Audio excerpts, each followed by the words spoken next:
much for coming out today. You know, people can call demonstrations, and if no one shows up, it makes it look like no one's interested in the issue.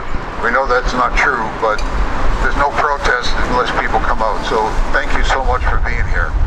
I want to read a statement that we issued yesterday, a few hours after the bombing, and it gives our position on the war. Early this morning, the United States and Israel launched a massive attack against the Republic of Iran. Multiple cities have been hit in what is being called Operation Epic Fury, including the ancient cities of Isfahan, Shiraz, Homs, and the country's capital, Tehran. The bombs are hitting both military and civilian targets, including an elementary school.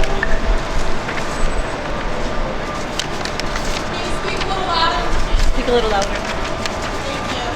Including an elementary school in the southern city of Benab, killing more than 100 school children.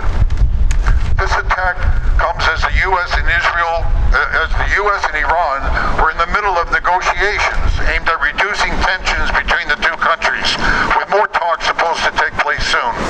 And the attack is by Israel, still carrying out its genocidal war against the people of Gaza, and the U.S. fresh off the bombing of Venezuela and the abduction of President Nicolas Maduro and first combatant Celia Flores.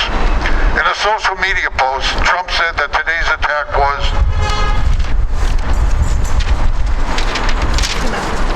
team effort. Was that Iran cannot build a nuclear weapon, something the United Nations nuclear watchdog, the IAEA, International Atomic Energy Agency, says there is no evidence that it's doing. Trump further called on the Iranian people to rise up and overthrow their government. Except in retaliation for being attacked itself, Iran hasn't attacked another country in some 250 years.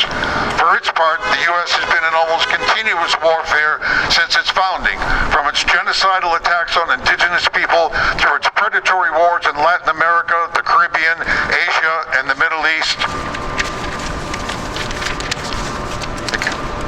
And it has been trying to bring down the Iranian government since its founding in 1979 through military attacks, cyber warfare, sanctions, internal subversion, and more. Meanwhile, here at home, Trump has unleashed what amounts to his own private army, ICE, against immigrants and peaceful protesters in an attempt to make sure the U.S. remains a predominantly white country. This attack, in violation of both U.S. and international law, isn't about nuclear weapons or any alleged threat to the United States. It's about taking down an independent country that has been an obstacle to the U.S. achieving complete control over the oil-rich Middle East. That and eliminating what it considers to be a dangerous example. That, like Cuba and Venezuela, it's possible for a country to free itself from subservience to and exploitation by the U.S. and chart its own path among the countries of the world. The Virginia Defenders for Freedom, Justice, and Equality has a long history of educating the public about the true nature of Iran and U.S.-Iranian relations. In 2007, we organized a 5-person delegation that traveled 1,200 miles through the country by van, meeting Iranians from all walks of life. Our book, In Defense of Iran, Notes from a U.S. Peace Delegation's Journey through the Islamic Republic, played a major role in educating the U.S. anti-war movement about the reality of Iran and how that reality directly contradicts the lies of the U.S. government and mass media propaganda machine. The Virginia Defenders condemn in the strongest possible terms this predatory and imperialist war against Iran. We call for an immediate end to the bombing and an end to all hostility and aggression against Iran and any other country. And we call on all Norfolk-based sailors, many of whom are now stationed on ships bombing Iran, to remember that they have the right and even the duty to refuse all illegal orders and all illegal wars. Stop the U.S.-Israeli war against Iran. Regime change begins at home. Thank you. What democracy is. Who is the United States to tell other countries what human rights are? When people in our very own city don't have enough money to pay rent. When people in our very own city can't even drink the tap water from the sink because we might get poisoned with lead. When there are countless of people who are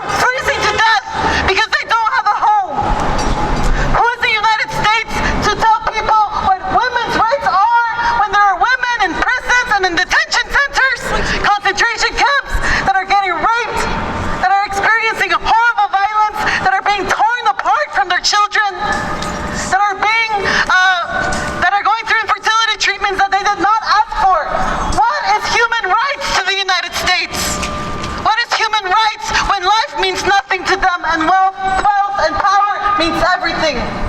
Shame! Shame! Up next, we're gonna have Abdullah from the VCU NAACP speak up. Yeah. Okay. Today, my name is Abdullah Muhammad. I'm a graduating Sudanese American, but today, my name is Abdullah Muhammad. I am a graduating Sudanese American, but today I come to you as a student first and foremost. Like the many student advocates who have stood up in situations like these, I will hold the mic for those who can't do it themselves. I want to share a quote from a student activist at UC Berkeley during the Vietnam War. There is a time when the operation of the machine becomes so odious, you've got to put your own bodies upon the gears and upon the wheels, and you've got to make it stop. Mario Savio, UC Berkeley, 1964. Students like the elementary school girls live. Yeah. Okay. Today, my name is Abdullah Muhammad. I'm a graduating Sudanese American, but today, my name is Abdullah Muhammad. I am a graduating Sudanese American, but today I come to you as a student first and foremost. Like the many student advocates who have stood up in situations like these, I will hold the mic for those who can't do it themselves. I want to share a quote from a student activist at UC Berkeley during the Vietnam War. There is a time when the operation of the machine becomes so odious, you've got to put your own bodies upon the gears and upon the wheels, and you've got to make it stop. Mario Savio, UC Berkeley, 1964. Students like the elementary school girls living in Minab, 51 which have been confirmed as dead, 60 injured, and the numbers of casualties continue to rise. Those children, like the children in Sudan, Palestine, and the Congo, are not considered as people, but as targets, just like how the U.S. has been targeting immigrants domestically using ICE and techniques like kneeing on people's throats like they did to George Floyd in 2020. That knee was a move trained to U.S. officers by the Israeli Defense Force. That move was practiced on countless others before 2020, and it's what they hope to do to all people they don't consider as theirs, even though they say, "In God we trust," they don't believe we are all equally created. The dollar chooses who gets to eat, learn, and thrive, especially in the U.S., as many have lost their SNAP benefits, and the U.S. continues to promote the end of DEI, but DEI will never die. 22% of 12th grade seniors are proficient or above in math, while 45% fall below the basic math level. The U.S. ranks 28th out of 37 OECD countries in mathematics, falling behind nations like Japan, Canada, and the UK. 35% of 12th grade seniors are proficient in above in reading, while 32% fall below the basic level. Reading scores are at their lowest in 3 decades. The U.S. and Israel have always wanted the Middle East, with Iran being the largest defender of the region. The U.S. claims to be looking for nuclear weapons, the Pandora's box of today, for over 20 years, but they have found and assassinated Iran's supreme leader in it yesterday.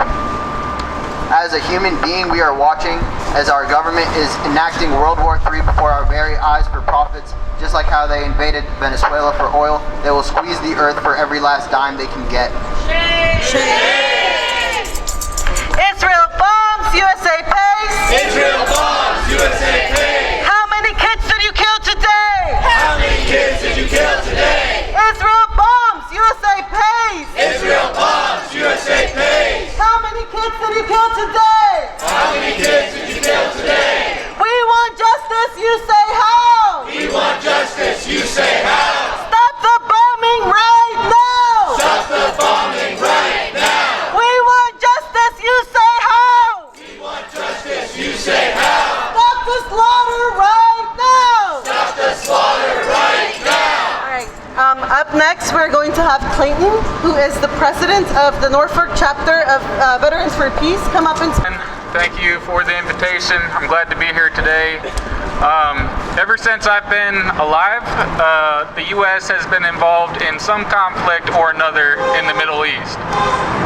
First it was the Persian Gulf, then Operation Desert Fox, and then a slew of what was it? Americas.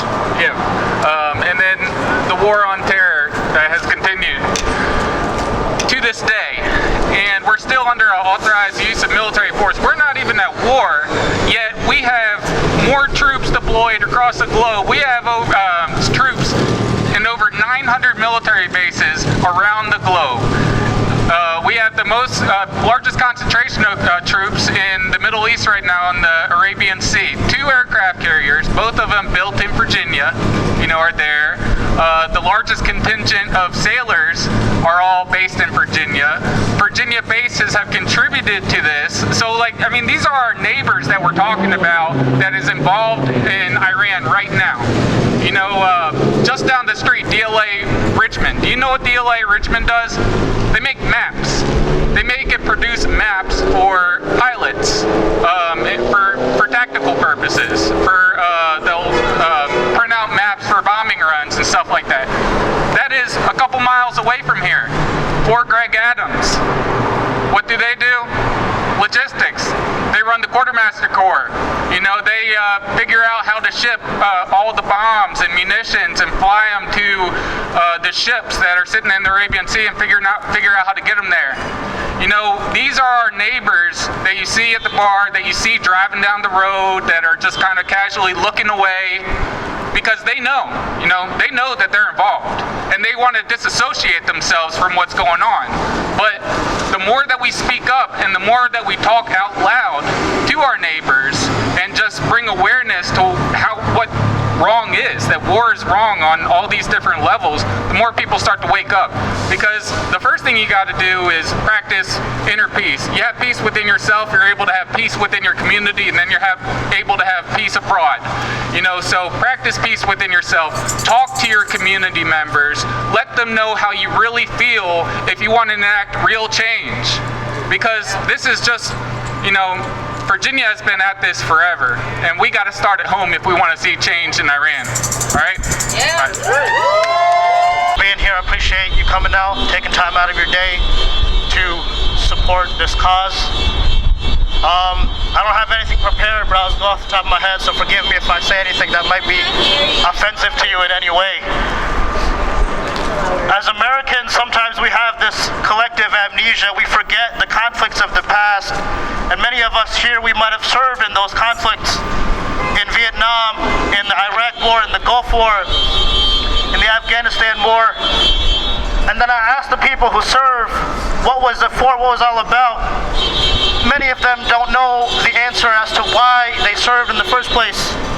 So I say, in this current conflict, if you want the oil, if you want the resources of another nation, I say we send out the executives and the billionaires and those who want to wage war, send them out first.